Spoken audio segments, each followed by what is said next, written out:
ይህም ጋዜጠኛ ስለ መንገዱ አደገኛነት በቀጥታ ስርጭት እያስረዳ ባለበት ወቅት ሁለት መኪኖች ሲላተሙ ይታያል። ሰላም ውድ የሉሲ ቲፕስ ቤተሰቦች፣ የቴሌቪዥን የቀጥታ ስርጭቶች መረጃን ለተመልካች ከማቅረብ ባለፈ በተለያዩ አጋጣሚዎች በቀጥታ ስርጭቶች ላይ ያልተጠበቁ ክስተቶችን ሲያሳዩ ይስተዋላል። ታዲያ እኛም ለዛሬ ተመልካቾችን በድንጋጤ ያፈዘዙ ክስተቶችን ልናስቃኛችሁ ነውና አብራችሁን ቆዩ። ስድስተኛ፣ ለጥቂት የተረፈው አሌክስ ሳቬጅ።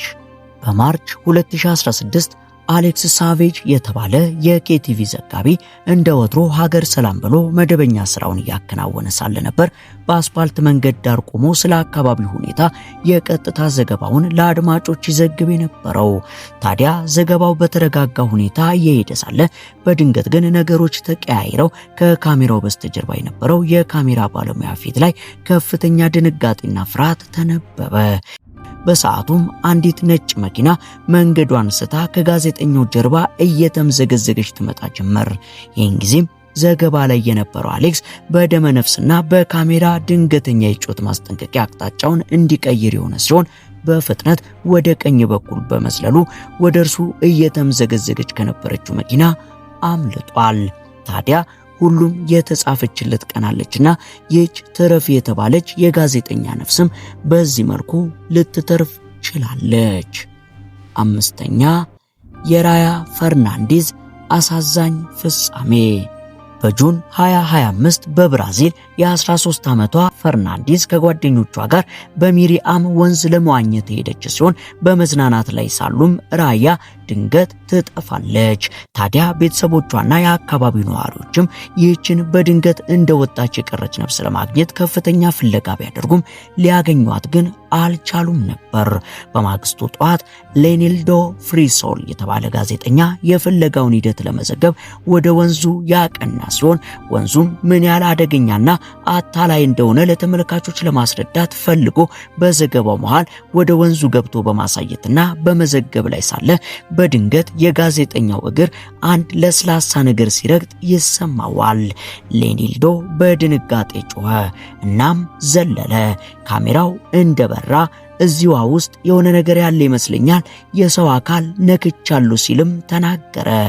ሌኒልዶ በፍጥነት ከወንዙ ቢወጣም ከደቂቃዎች በኋላ ፖሊሶች ቦታውን ሲፈትሹ ጋዜጠኛው የቆመበት ቦታ ስር የጠፋችው ራያ ፈርናንዴዝ አስክሬን የተገኘ ሲሆን ጋዜጠኛው ሳያውቅ ስለጠፋችው ልጅ እየዘገበ የራሷን አስክሬን ማግኘቱ እጅግ አሳዛኝና በአጋጣሚ የተፈጠረ ሲሆን አስደንጋጭ ክስተት ሆኖም ተመዝግቧል። አራተኛ፣ የቴኒስ ንግስቷ ሞኒካ ሴሌስ።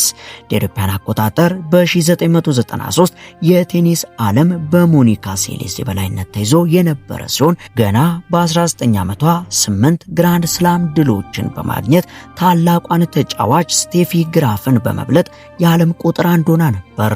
ነገር ግን የስቴፊ ግራፍ አድናቂ የሆነው ጉንተር ፓርች የተባለ ሰው ለስቴፊ የነበረው ፍቅር ወደ እብደት በመቀየር ሞኒካ ስቴፊን በመብለጧ ከፍተኛ ጥላቻ ያድርበታል።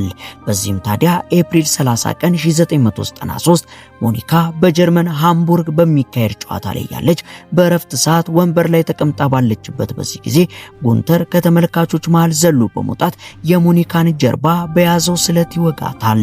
ይሁን ሊሆነው በቀጥታ የቴሌቪዥን ስርጭት ላይ ሲሆን ሞኒካ በህመም ስትጮህ ዓለም በድንጋጤ ይመለከታት ነበር። እንደድል ሆኖ ሞኒካ ከሞት ብትተርፍም ጉንተር ግን ስቴፊ ግራፍን እንደገና ቁጥር 1 ለማድረግ ነው ይህንን የፈጸምኩት ሲል ተናግሯል። ታዲያ ይበልጥ የሚያሳዝነው የጉንተር እቅድ ተሳክቶ ሞኒካ በደረሰባት የአእምሮና የአካል ጉዳት ለ2 ዓመታት ከውድድር ርቃ የቆየች ሲሆን እንደገና የዓለም ቁጥር 1 ለመሆን በቃች። ሶስተኛ፣ የአንድሬስ ኤስኮባር ስህተት። በ1994ቱ የዓለም ዋንጫ የኮሎምቢያ ብሔራዊ ቡድን ተከላካይ አንድሬስ ኤስኮባር በጨዋታ ላይ ሳለ በስህተት በራሱ ግብ ላይ ጎል ያስቆጥራል።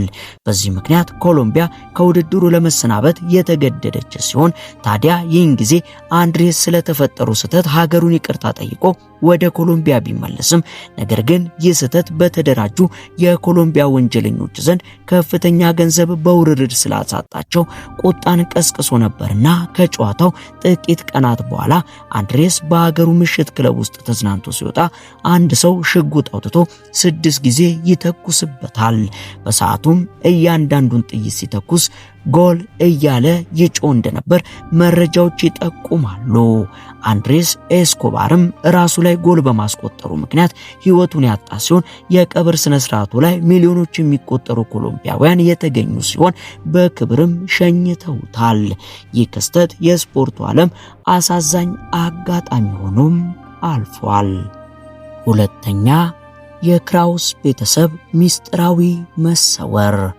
ፍራንዝ እና ትሬዛ ክራውስ በኒውዮርክ አልባኒ ከተማ ዳርቻ በሚገኝ ሰላማዊ ሰፈር ውስጥ የሚኖሩ ባልና ሚስት የነበሩ ሲሆን የጀርመን ስደተኞች የሆኑት እነዚህ ጥንዶች ከጎረቤቶቻቸው ጋር ጥሩ ግንኙነት የነበራቸውና የተረጋጋ ህይወት የነበራቸው ሲሆን ነገር ግን እንደ አውሮፓውያን አቆጣጠር በ2017 አጋማሽ ላይ እነዚህ ባልና ሚስት ያለምንም መረጃ በድንገት ከሰፈሩ ይሰወራሉ።